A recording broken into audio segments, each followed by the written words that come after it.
Selamat datang di channel Bobby Kribo. Dan ini adalah kisah 3 pemuda pemburu demit.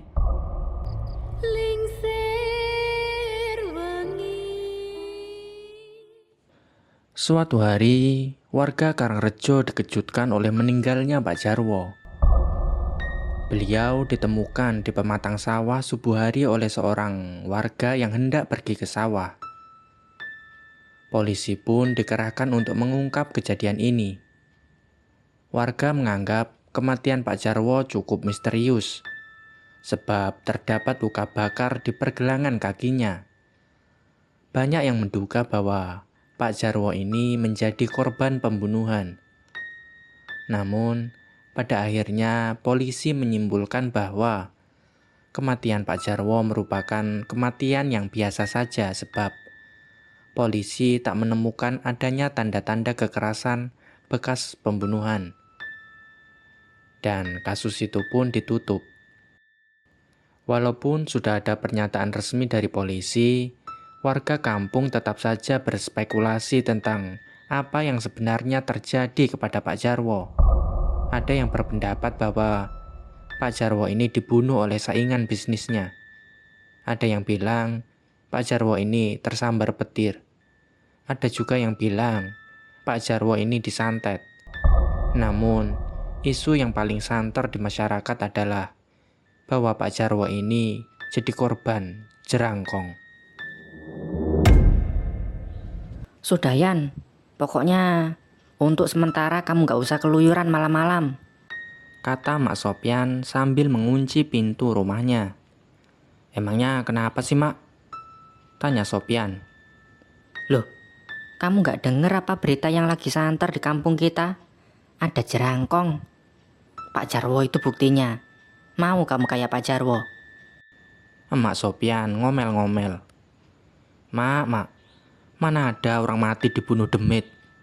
Kata Sopyan yang memang tak percaya dengan hal-hal begituan.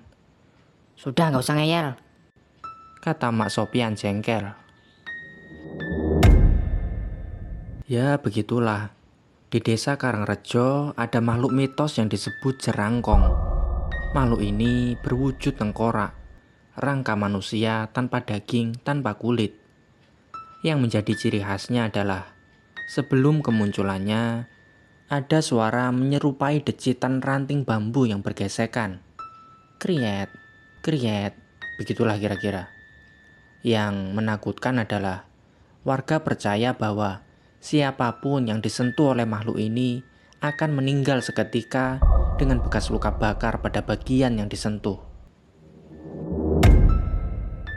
Siang itu, Sopyan dan 2 sahabatnya, Joni dan Topa, nongkrong di pos ronda kampung. Kalian percaya nggak sama gosip yang lagi rame? Tanya Sopyan. Gak ngikutin gosip aku Yan. Tanya makku aja kalau masalah gosip. Jawab Topa. Maksudku, soal jerangkong yang lagi rame di kampung sini loh. Kata Sopyan. Aku sih sebenarnya nggak percaya, Yan. Tapi mau gimana lagi? Orang sekampung sudah pada kemakan sama isu itu. Kata Joni. Iya sih, walaupun agak ngeri juga tapi sebenarnya aku juga gak percaya. Lagian, kampung kita jadi gak seru. Gak bisa nongkrong malam-malam. Kata Topa. Aku punya ide. Gimana kalau kita buktikan aja? Usul Sopyan. Boleh. Gimana caranya? Tanya Joni. Kita uji nyali malam ini. Jawab Sopyan. Malam itu, Sopyan menyelinap keluar lewat jendela kamarnya. Dia tak mau kalau emaknya sampai tahu dia keluar malam itu. Sebab kalau emaknya sampai tahu, dia pasti diomeli habis-habisan. Malam itu pukul 12 malam, dia janjian dengan Joni dan Topa untuk ketemu di pos ronda kampung. Ya, mereka berencana untuk uji nyali, sekaligus membuktikan isu yang beredar di masyarakat. Nah, ini anaknya. Katanya kumpul jam 12, kata Joni ketika melihat Sopyan baru muncul. Kebiasaan nih, yang bikin rencana malah telat. Tambah Topa. Sorry, aku nunggu makku pules dulu, jawab Sopyan. Ya udah, ini terus gimana selanjutnya? Tanya Joni kepada Sopyan. Kita langsung ke TKP aja, tempat meninggalnya Pak Jarwo di sawah sana, jawab Sopyan. Oke, siapa siapa takut. takut, jawab Joni dan Topa. Semua sudah siap kan ya? Senter, kamera, semua lengkap kan? Tanya Sopyan. Lengkap. Kita juga udah pakai sepatu seperti yang kamu bilang, biar nggak kena duri. Jawab Topa. Oke, bagus. Pokoknya nanti kita rekam semua yang ada di sana. Kita tunjukin ke orang-orang kalau jerangkong itu nggak ada, kata Sopyan. Siap. Siap, jawab Joni dan Topa.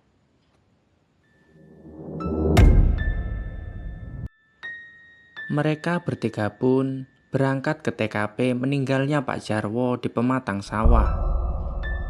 Setelah sampai, mulailah mereka menelusuri setiap sisi tempat itu tanpa rasa takut.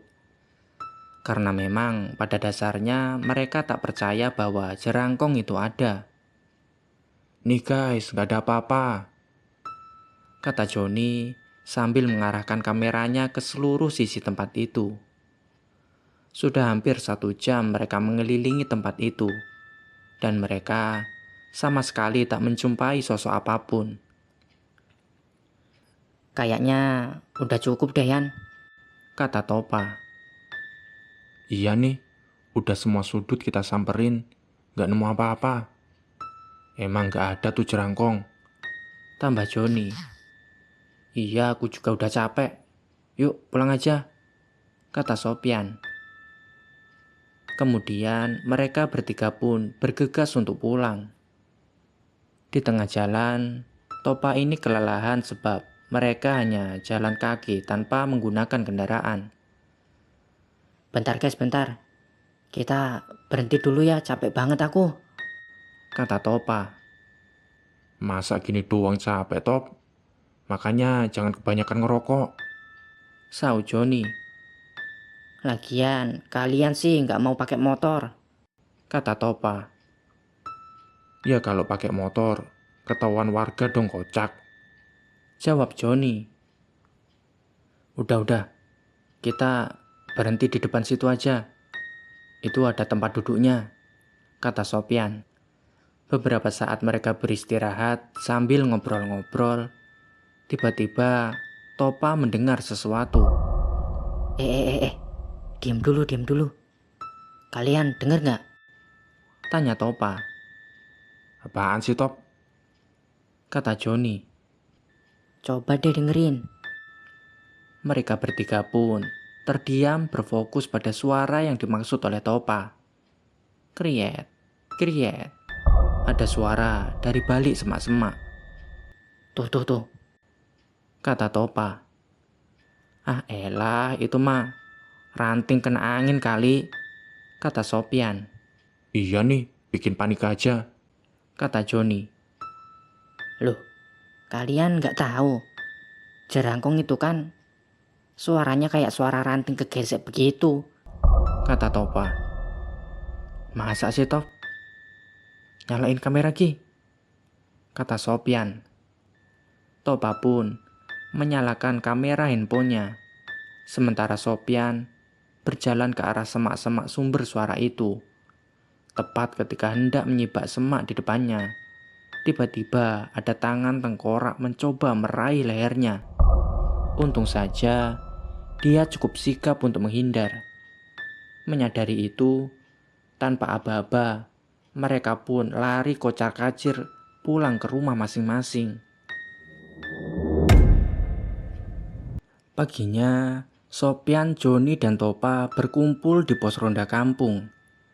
Anjrot, Aku gak nyangka kalau jerangkong itu beneran ada, kata Sopyan. Iya loh, tadi malam itu ngeri banget, sahut Joni. Tadi malam kerekam gak Top? Tanya Sopyan ke Topa yang merekam kejadian semalam. Ada nih. Jawab Topa. Oke, pokoknya itu jangan sampai kesebar ya. Nanti tambah heboh lagi kampung kita, kata Sopyan. Nganu. Kata Topa. Kenapa? Tanya Sopyan dan Joni. Itu videonya tak bikin status semalam. Kata Topa. Dan begitulah, setelah video itu tersebar, mereka bertiga diomelin oleh keluarga masing-masing. Dan parahnya lagi, suasana kampung jadi semakin mencekam. Pedagang malam yang sebelumnya tak begitu memperdulikan isu jerangkong itu, kini jadi percaya. Jam 7 setelah sholat Isya, suasana kampung sudah sunyi senyap. Suatu pagi, Sopyan, Joni, dan Topa berkumpul seperti biasa. Gara-gara kamu, Top. Aku diomelin makku. Udah 3 hari ini gak berhenti, kata Sopyan. Iya nih, aku juga sama, sahut Joni. Ya maaf, kata Topa merasa bersalah. Gak seru banget punya kampung kayak gini. Masa jam 7 udah pada sepi, kata Joni. Ya mau gimana lagi, daripada kita jadi korban jerangkong, kata Sopyan. Tak lama ada pesan masuk di HP Sopyan. Pak Ustadz meminta mereka untuk datang ke rumahnya siang itu. Kita disuruh ke rumah Pak Ustadz siang ini, kata Sopyan. Wah, udah pasti nih, kita bakal diomelin Pak Ustadz. Gara-gara kamu nih, Top, gerutu Joni. waduh, gimana nih? Topa terlihat panik. Udah, gak usah panik. Kita kesana aja. Kita minta maaf aja, Pak Ustadz kan orangnya sabar, kata Sopyan. Siang itu, mereka bertiga pun ke rumah Pak Ustadz. Setelah berbasa-basi, akhirnya Pak Ustadz pun mengutarakan maksud dan tujuannya. Jadi begini, saya itu sudah lihat video kalian bertiga, kata Pak Ustadz. Iya Pak Ustadz, kami minta maaf. Gak lagi-lagi kami bikin kayak gitu, kata Sopyan. Iya Pak Ustadz, kami janji gak akan ngulangin lagi. Waktu itu kami hilaf Pak Ustadz, tambah Joni. Kalau perlu, kami bersihin musola sebulan gak apa-apa kok Pak Ustadz, tambah Topa. Loh. Justru saya manggil kalian bertiga ini mau minta tolong supaya kalian bikin video begitu lagi, kata Pak Ustadz. Sopyan, Joni, dan Topa saling pandang. Mereka bertiga nampak kebingungan. Maksudnya Pak Ustadz? Tanya Sopyan. Jadi begini, kalian semua tahu kan sejak ada isu tentang jerangkong, kampung kita ini jadi mencekam. Pedagang-pedagang pada gak berani jualan. Pengajian-pengajian juga pada diliburkan. Ini mengganggu sekali kalau gak segera diluruskan. Saya itu mau minta tolong kalian buat nangkep jerangkong itu, kata Pak Ustadz. Yang benar aja Pak Ustadz. Ada juga kami yang ditangkep, sahut Topa. Iya Pak Ustadz, taruhannya nyawa loh. Lagian kami kan gak punya ilmu supranatural, kata Joni. Begini loh, gosip yang bilang bahwa jerangkong bisa bunuh orang itu semua gak bener. Itu cuma jin yang pengen bikin geger kampung kita, kata Pak Ustadz. Buktinya itu Pak Jarwo jadi korbannya Ustadz, kata Sopyan. Tak kasih tahu ya, Pak Jarwo itu meninggal karena angin duduk. Terus luka bakar di kakinya itu bekas kena api waktu bakar sampah sore sebelum beliau meninggal. Anak beliau yang cerita ke saya. Jadi, meninggalnya Pak Jarwo nggak ada hubungannya sama jerangkong. Kata Pak Ustadz menjelaskan. Nah, saya mau minta tolong. Kalian bikin video penangkapan jerangkong. Nanti tak kasih tahu caranya. Sambung Pak Ustadz. Ah, kalau bukan Pak Ustadz yang nyuruh, males banget deh bikin beginian lagi. Kata Joni. Udah John, kita ngikut aja. Kita percaya aja apa kata Pak Ustadz. Jawab Sopyan. Saat itu, mereka berdua bersembunyi di balik semak atas arahan dari Pak Ustadz. Sopyan ditugaskan untuk menangkap si jerangkong, sedangkan Joni bertugas untuk merekam semua kejadian di situ. Sedangkan Apes untuk Topa, dia yang harus jadi umpan. Yan, John, kalian masih di situ kan ya? Tanya Topa khawatir. Shh, jangan berisik, ntar ketahuan. Sahut Joni. John, siaga ya. Ingatkan kata Pak Ustadz tadi, kalau jerangkongnya muncul, langsung alihkan pakai telur busuk itu. Kalau dia lengah, tak pukul pakai tongkat ini. Kata Pak Ustadz, habis itu tuh jerangkong bakal jadi asap. Terus kamu buka botol yang kamu pegang itu. Kata Sopyan. Beres, aku udah inget semuanya kok. Jawab Joni. Waktu pun berlalu. Sudah 1 jam lebih mereka di sana, namun si jerangkong belum juga muncul. Mana nih nggak nongol juga. Udah pada bentol ini. Nyamuknya banyak banget lagi. Kata Joni. Sabar, jawab Sopyan. Sedangkan Topa sudah mulai mengantuk. Dia pun rebahan dan tak terasa Topa tertidur. Kocak tuh anak, malah tidur. Biar kebangunin. Kata Joni agak kesal. Belum sempat Joni berdiri dari semak itu, tiba-tiba ada suara decitan seperti tempo hari. John, denger gak tuh? Kata Sopyan sambil menarik pundak Joni. Iya, Kata Joni yang kemudian kembali siaga. Dan betul saja, tak lama setelah itu, si jerangkong muncul. Dengan sigap, Joni melempar telur busuk ke arah seberang mereka. Jerangkong itu pun teralihkan ke arah telur busuk itu. Merasa ada kesempatan, Sopyan langsung keluar dari semak dan memukul kepala jerangkong itu. Persis seperti kata Pak Ustadz, jerangkong itu kemudian berubah menjadi asap. Joni yang sudah siap dengan botolnya pun berlagak bak pemburu hantu. Dan dengan ajaib, asap itu masuk ke botol yang dipegang Joni. Anjrot, berhasil John, kata Sopyan. Iya Yan, keren banget. Udah aku rekam semua ini, Kata Joni.